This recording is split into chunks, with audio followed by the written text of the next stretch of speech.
people can be both right and wrong. Now, I know what you're saying. How could you be right and wrong?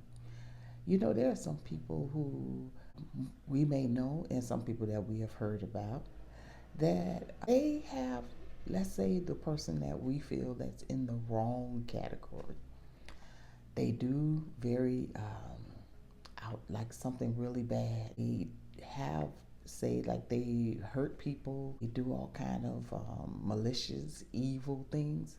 But sometimes that same person, believe it or not, are good to, let's say, their mother, to the family members, sometimes to even that same community that they do all of their wrongness in. And then you also have on the other side people who we have said that, oh, they're good. They are outstanding in the community. They give to other people. They have such a beautiful disposition or personality. But sometimes that same person have an ugly, dark side to them that only they allow maybe their spouse, maybe sometimes their children, maybe people that are in closed doors behind where nobody can see, and they're doing evil and terrible things. So, yes, it is possible to be both right and wrong. And I know for most of us, it's hard for us to be able to deal with this type of person because, we want everybody to fit in one of those boxes or the other. And so a lot of times it leaves us with conflicting feelings because especially if you one of the people, let's say that's a family member, let's say that's a spouse, let's say that's a coworker, let's say that's a leader in the church, maybe that's a friend.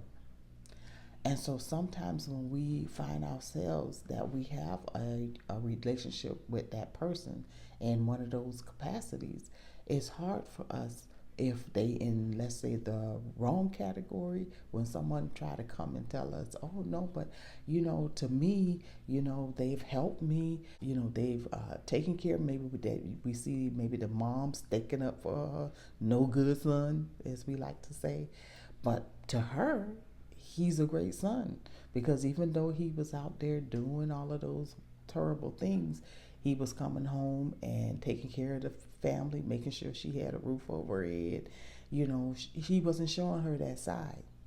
And then we have also those other people out there that we may feel like, oh, they are so wonderful, they're a leader, they're outstanding in the community, and then we hear something horrible that they've done, behind closed doors, and it's hard for us to believe that person because all we saw in the community was this wonderful person, never did anything wrong, and they were so outstanding. And sometimes they stand up there with like such a moral authority, and it's hard for us to be able to imagine them doing something so horrible and so heinous behind closed doors. So what do we do when we're faced with this challenge?